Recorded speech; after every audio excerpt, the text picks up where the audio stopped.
Guys, Happy New Year and sakto kung meron kang balak pumasok sa crypto ngayong taon na to, this is the best time. Bakit?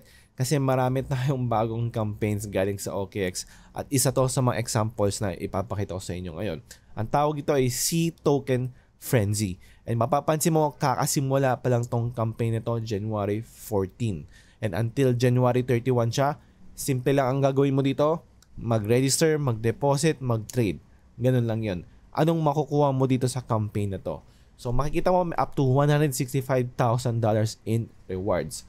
So explain ko sa inyo yung mga criteria, explain ko sa inyo yung mga prizes na possible mong makuha. Alright, so first two is limited lang to 2,000 participants.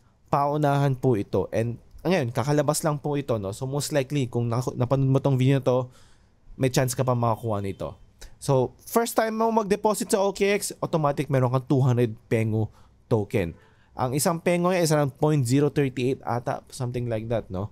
Ang move naman, pag nakapag first trade ka sa OKX, meron kang 9 move token. Now, sa baba, makikita mo, meron tayo parang magka-claim tayo ng mga chances. Isipin mo na lang, parang loto to. Ito yung ticket natin. Ito yung mga chances available, prizes na up for grabs. And different tokens, value, no? Token amount. So, mapapansin mo, pag nagawa mo tong dalawa, magagawa mo rin tong first 3 na to. Mapapansin mo, first one is join the campaign. Lilive ko na tong link sa description.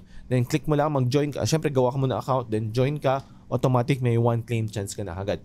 Pag first time mo mag-trade, first time mo mag-deposit ng at least $50, pag nagawa mo tong dalawa, automatic makukuha mo na tong first 3 claim chances mo. Now, ang mga iba pang campaign is depende lang yan sa trading volume mo. Pag nakapag-reach ka ng 1,000 trading volume, 1, 5,000, 10,000, 25, 50, 100, up to $500,000. Ano ba ibig sabihin na itong trading volume? Ibig sabihin ba doon, kailangan meron kang 1,000 USDT at pag nagbabay ka, kailangan meron kang 1,000 USDT? Hindi.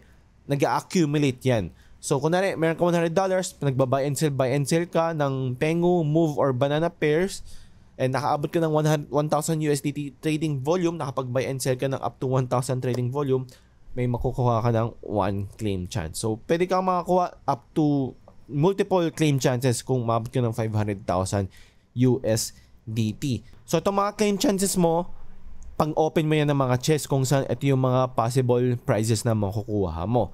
Now, pag itong company na ito ay nakaabot ng 500 million trading volume, no? Lahat-lahat, no? Meron tayong parang grand prize winner. So, may isang winner makuha ng 72,000, 1,350 move, 20 banana, no? 3 winners. Now, para makapag-participate dito, kailangan, or para makuha ka ng ticket para manalo dito sa loto na to, grand loto na to, kailangan mo makuha ng 1,000 USDT. And, if meron kang friends, relatives na gusto mo rin i-invite sa OKX, gamitin niyo yung referral link mo, pwede kang makakuha ng up to 600 Pengu. So, 5 total friends. 1 friend is equals to 120 Pengu. So, maximum of 5 friends lang pwede mong ma-invite para makuha mo yung 600 Pengu. Limited to 500 participants din to. So, paunahan lang din to. Alright. So, if meron kayong questions regarding this campaign or any other campaign, actually, meron akong papakita sa inyo mga iba pang campaigns kung saan nagsastock siya. Kasi yung mga campaign sila ay pare-parehas lang yung mga missions na or tasks na kailangan mong gawin.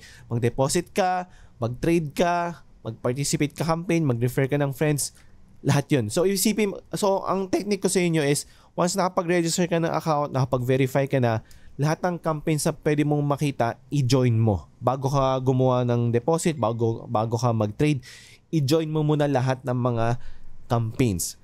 Kasi magsa-stack yan lahat, no? Sabay-sabay yan lahat. And most campaigns ay para sa mga new users. Like for example, meron tayong Bio, and then meron tayong Sonic. So, mapapansin mo, deposit lang ulit, mag-trade lang ulit, mag-participate, mag-refer. Pare-parehas lang halos ng mga campaigns ito. So, ang tip ko sa inyo is, bago kayo mag-deposit, bago kayo mag-trade, i-join nyo lahat ng mga available campaigns na pwede mong isali and mag-trade ka dun sa mga, tapusin mo yung mga missions sila. Alright? So, if meron kayong questions regarding OKX or sa mga campaigns ito, leave nyo lang sa comment sa baba. And if gusto nyo mag-participate dito, leave ko yung link sa description. So, if nakatulong to, subscribe, share, and like this video. Yun lang. Thank you. Bye-bye.